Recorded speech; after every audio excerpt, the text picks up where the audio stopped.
கர்த்தருக்குள் பிரியமான சகோதர சகோதரிகளே, நம்முடைய குடும்பத்தை பார்க்கவும் நம் குடும்பத்தின் பிள்ளைகளை வாழ்த்தவும் இங்கே வருகை தந்திருக்கும் அத்துணை ஊழியர்களையும் நாம் வரவேற்று அவர்களை கௌரவிக்க நாம் கடமைப்பட்டிருக்கின்றோம்.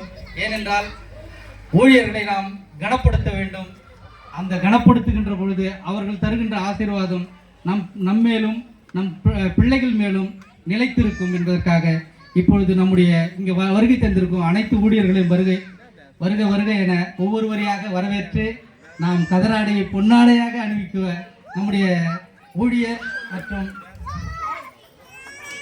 செயலாளர் இங்கே ஆவலாய் காத்திருக்கின்றார். நம்முடைய முதலாவதாக நம்முடைய குருசேகரத்தின் பொருளாளர் அண்ணன் ஏடி தயாநிதி அவர்கள் மேடைக்கு வரும்படியாக அன்போடு அழைக்கின்றோம். நமக்கு எப்பவுமே பாஸ்டேட் ஒரு கிஃப்ட் தந்துனே இருக்கும் ஒவ்வொரு வருஷமும். இந்த வருஷம் ஒரு கட்டு மட்டும் கொடுக்கலான்னு முடிவாயிருக்கு. ஆனாலும் அது நல்லா இருக்காதுன்னு நம்முடைய